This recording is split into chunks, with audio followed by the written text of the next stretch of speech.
Hello everyone, welcome to Engineer Tree. मैं हूं सुमित। आज के इस वीडियो में हम एक इम्पॉर्टेंट टॉपिक के बारे में डिस्कशन करने वाले हैं। एक ऐसा टॉपिक जो किसी भी काम को करने के लिए बहुत ही ज़रूरी होता है, वो है मोटिवेशन। मोटिवेशन की क्या इंपॉर्टेंस होती है किसी भी काम को करने के लिए, आई थिंक ये बताने की ज़रूरत नहीं है। आप लोगों को पहले से ही पता होगा कि मोटिवेशन कितना इंपॉर्टेंट होता है हमारे लिए किसी भी काम को करने के लिए। तो अब यहाँ पर जो क्वेश्चन उठ के आता है वो ये है कि ये जो मोटिवेशन होता है वो आता कहाँ से है। तो मोटिवेशन के लिए हमारे पास बहुत सारे सोर्सेज होते हैं।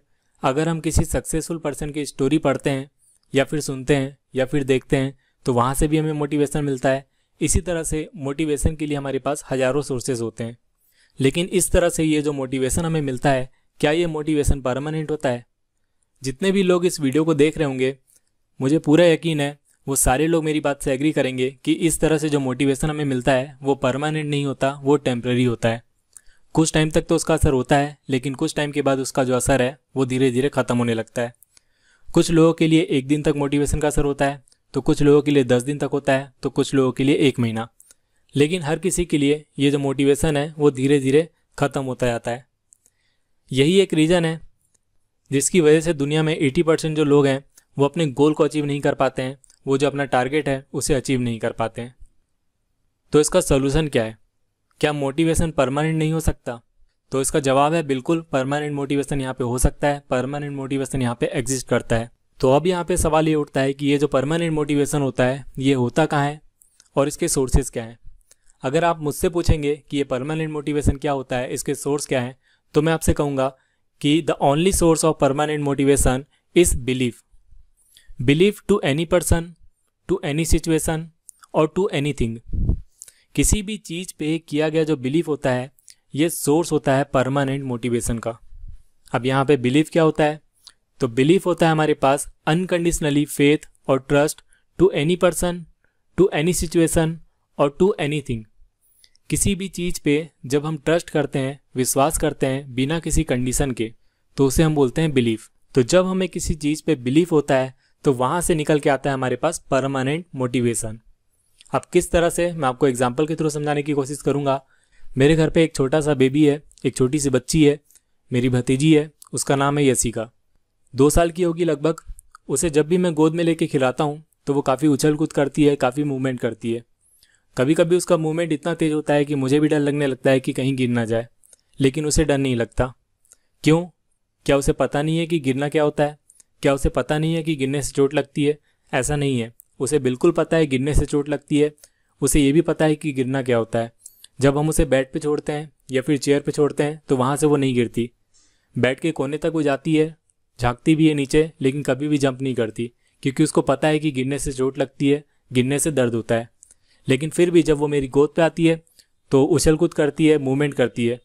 लेकिन उसे खेलते वक्त, मूवमेंट करते वक्त बिल्कुल भी डर नहीं लगता कि वो गिर जाएगी। ये डर क्यों नहीं लगता उसे? डर उसे इसलिए नहीं लगता क्योंकि उसे बिलीफ है मुझ पे, अपने चाचा पे। उसे ये बिलीफ है, उसे अब ट्रस्ट है कि मैं उसे गिरने नहीं दूंगा किसी भी कंडीशन पे। तो ये जो अनकंडीशनली बिलीफ है, ये अनकंडीशनली ट्रस्ट है उसका मुझ पे, यही उसे मोटिवेट करता है अपने काम को करने के लिए। उस छोटी सी बच्ची का काम है यहाँ पे खेलना, मूवमेंट करना। तो जब भी मैं उसे अपनी गोदी पे लेता हूँ तो वो मूवमेंट करती है, खेलती है, बिना किसी डर के कि वो गिर जाएगी। तो यहाँ पे आप देख सकते हैं ये जो बिलीफ होता है ये किस तरह से मोटिवेशन का सोर्स बनता है, परमानेंट मोटिवेशन का। अब ये बिलीफ को हम किस तरह से यूज़ करते हैं अपने काम के लिए, ये भी मैं आपको बताता हूँ। यहाँ पे मैं स्टूडेंट के लिए बताऊँगा कि स्टूडेंट किस चीज़ पे बिलीव करें जिससे उनको परमानेंट मोटिवेशन मिलेगा। क्योंकि जो मेरा चैनल है वो स्पेशली स्टूडेंट्स के लिए है। यहाँ पे हम लोग कॉम्पिटिटिव एग्जाम की तैयारी करवाते हैं, तो यहाँ पे मैं स्पेशली स्टूडेंट्स के लिए ही बताऊँगा कि किस तरह से आप परमानेंट मोटिवेशन अचीव कर सकते हैं। बाकी ये जो रूल है बिलीफ का, ये जो फंडा है रूल का, ये आप किसी भी जगह पे अप्लाई कर सकते हैं। हर जगह ये काम करता है। अगर आपको किसी और प्रोफेशन में इसे अप्लाई करना है और आप चाहते हैं कि मैं उसके लिए वीडियो बनाऊं तो आप नीचे मुझे कमेंट बॉक्स में कमेंट करके बता सकते हैं।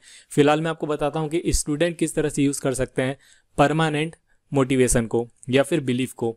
स्टूडेंट्स को किन किन चीज़ों पर बिलीव करना होगा यहाँ पे परमानेंट मोटिवेशन के लिए। तो यहाँ पे स्टूडेंट को 3 चीज़ों पर बिलीव करना होगा अगर उन्हें परमानेंट मोटिवेशन चाहिए तो। यहाँ पे मैं स्टेप बाय स्टेप बताऊंगा आपको तीनों चीज़। आप मेरी बात को ध्यान से सुनिए। मैं यहाँ पे गारंटी देता हूँ 100% कि अगर आप इन 3 चीज़ को फॉलो करेंगे तो उसके बाद आपको कोई भी नहीं रोक पाएगा किसी भी कॉम्पिटिटिव एग्जाम को क्रैक करने से। तो यहाँ पे आपको 3 चीज़ों पे बिलीव करना होगा। जो सबसे पहली चीज़ होगी जिस पे आपको बिलीव करना होगा, सबसे पहले तो आपको खुद पे बिलीव करना होगा कि आप जिस कॉम्पिटिटिव एग्जाम की तैयारी कर रहे हैं उसे क्रैक कर सकते हैं। ना सिर्फ क्रैक कर सकते हैं बल्कि अच्छे मार्क्स से वहाँ पे क्रैक कर सकते हैं, जिससे आपको अच्छी जॉब मिल सके, या फिर अगर आप किसी कॉलेज में एडमिशन लेना चाहते हैं तो आपको अच्छे कॉलेज में एडमिशन मिल सके। जब तक आप खुद पे बिलीव नहीं करेंगे तब तक यहाँ पे प्रिपरेशन का कोई भी मतलब नहीं निकलता है। दोस्तों, आपने देखा होगा किसी भी कॉम्पिटिटिव एग्जाम के लिए हज़ारों लोग फॉर्म भरते हैं, लेकिन वहाँ पे जो कंपटीशन होता है वो होता है 20 to 30% लोगों के बीच में। बाकी के 70-80% लोगों के बीच में कोई कंपटीशन ही नहीं होता है। ऐसा क्यों होता है? क्योंकि वो जो 70% लोग होते हैं, 80% लोग होते हैं, उन्हें खुद पे ही कॉन्फिडेंस नहीं होता है।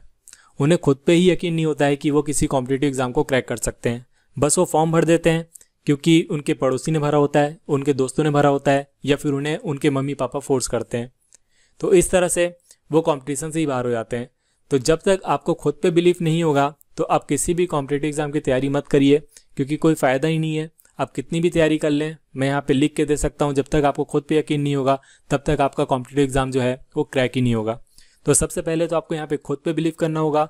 आपको खुद से पूछना पड़ेगा कि क्या आप इस कॉम्पिटिटिव एग्जाम के लिए रेडी हैं, क्या आप इस कॉम्पिटिटिव एग्जाम को क्रैक कर सकते हैं। अगर अंदर से जवाब आता है कि हाँ, मैं इस कॉम्पिटिटिव एग्जाम को क्रैक कर सकता हूँ, मैं इसमें अच्छे मार्क्स गेन कर सकता हूँ, तभी आप कॉम्पिटिटिव एग्जाम की तैयारी करें। दूसरा जो इंपॉर्टेंट पॉइंट है जिस पे आपको बिलीव करने की ज़रूरत है वो है डेस्टिनी या फिर हम कहें किस्मत। काफ़ी सारे लोग ऐसे होते हैं जो कहते हैं कि मुझे तो खुद पे विश्वास है, मैं तैयारी भी कर लूँगा, मैं सारी तैयारी कर लूँगा, लेकिन लास्ट टाइम में कुछ हो गया मेरे साथ तो क्या? लास्ट टाइम में अगर मेरे साथ कुछ ऐसा हो गया जिसकी वजह से मैं पेपर नहीं दे पाया, तो अगर वो 2 घंटे में, जो कॉम्पिटिटिव एग्जाम का ड्यूरेशन है 2 घंटे या 3 घंटे, उसमें मेरा दिमाग काम नहीं किया तो, या फिर अगर मेरे साथ कोई ट्रेजेडी हो गई तो इस तरह के लोगों के लिए मैं बस यही कहना चाहूँगा कि आपको अपनी डेस्टिनी पे, अपनी किस्मत पे यहाँ पे बिलीव करना ही होगा। जब तक आप डेस्टिनी पे बिलीव नहीं करेंगे तब तक इस तरह की जो निगेटिविटी है वो आपके दिमाग में आती रहेगी, और ये जो निगेटिविटी है ये आपको डिस्ट्रैक्ट करती रहेगी आपकी प्रिपरेशन में। तो अगर आप चाहते हैं कॉम्पिटिटिव एग्जाम में अच्छे मार्क्स गेन करना, तो आपको डेस्टिनी में यहाँ पे बिलीव करना ही होगा। तीसरी जो चीज़ है वो सबसे इंपॉर्टेंट है, इसके बिना किसी भी कॉम्पिटिटिव एग्जाम को क्रैक नहीं किया जा सकता है। तीसरा जो इंपॉर्टेंट पॉइंट है वो है 6 से 7 घंटे की पढ़ाई। यहाँ पे मैं आपको साफ साफ बता देना चाहता हूँ, चाहे आप किसी भी कॉम्पिटिटिव एग्जाम की तैयारी कर रहे हो, यहाँ पे आपको 6 से 7 घंटे डेली पढ़ाई करने की ज़रूरत है। अगर आप 6 से 7 घंटे डेली पढ़ाई करते हैं तो यहाँ पे आपको कोई भी आपका जो गोल है उसको अचीव करने से नहीं रोक पाएगा। आप किसी भी कॉम्पिटिटिव एग्जाम की तैयारी करें, बस आपको डेली 6 से 7 घंटे पढ़ना है। अगर आप इतना करते हैं तो आप अच्छे मार्क्स वहाँ पे ले पाएंगे, आप अच्छे कॉलेज में एडमिशन ले पाएंगे, आप अच्छी जगह जॉब ले पाएंगे। जब तक आपको इस चीज़ पे बिलीव नहीं होगा तब तक आप किसी भी एग्ज़ाम के प्रिपरेशन नहीं कर पाएंगे। होता क्या है कि हमें ये अच्छे से पता होता है कि 6 से 7 घंटे पढ़ाई करना डेली ज़रूरी है। ये तो हम बचपन से सुनते आ रहे हैं अपने मम्मी पापा के मुंह से, लेकिन हम नहीं पढ़ते हैं। क्यों नहीं पढ़ते हैं? क्योंकि हमें बिलीव ही नहीं होता है इस पर कि अगर हम 6 से 7 घंटे की पढ़ाई करेंगे तो हमें वो जॉब मिल जाएगी या फिर हमें वो कॉलेज मिल जाएगा जिसके लिए हम प्रिपरेशन कर रहे हैं। जब तक आपको इस चीज़ पे यकीन नहीं होगा तब तक आप 6 से 7 घंटे पढ़ाई कर ही नहीं पाएंगे। तो आपको यहाँ पे बिलीव करना होगा कि अगर आपने 6 से 7 घंटे पढ़ाई कर ली तो आपको कोई भी नहीं रोक सकता है उस कॉलेज में एडमिशन लेने के लिए या फिर उस जॉब में सिलेक्शन के लिए जो आप चाहते हैं।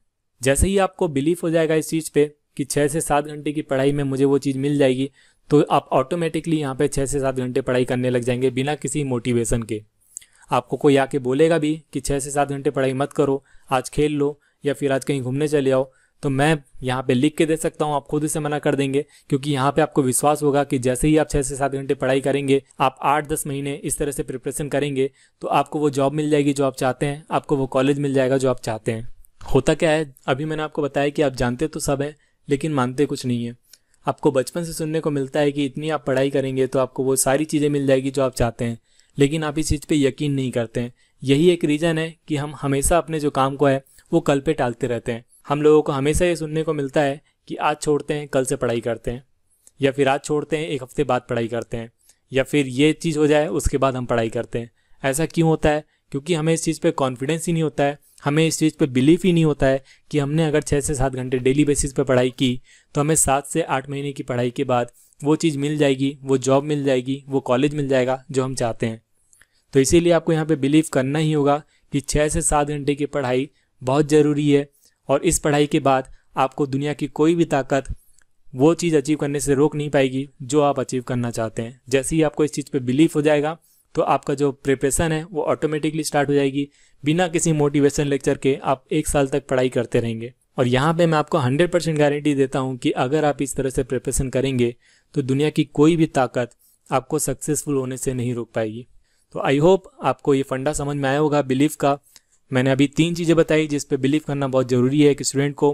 पहली चीज़ है खुद पे, दूसरी चीज़ है डेस्टिनी पे, तीसरी चीज़ है प्रिपरेशन पे। जब तक आप तीनों चीज़ों पे बिलीव नहीं करेंगे तब तक आपकी जो प्रिपरेशन है वो उतनी अच्छी तरीके से नहीं हो पाएगी। जैसे ही आप इन तीनों चीज़ों पे बिलीव करना स्टार्ट कर देंगे तो आपकी जो प्रिपरेशन है वो ऑटोमेटिकली स्टार्ट हो जाएगी और ये जो मोटिवेशन है वो परमानेंट बना रहेगा जब तक आप अपने गोल को अचीव नहीं कर लेते। आई होप आपको ये वीडियो पसंद आया होगा। अगर आपको ये वीडियो अच्छा लगा तो इसे लाइक कीजिए, इसे अपने दोस्तों को शेयर कीजिए और आप नए हैं, हमारे चैनल को अभी तक सब्सक्राइब नहीं किया हुआ है तो पहले इसे सब्सक्राइब कर लीजिए। Thank you.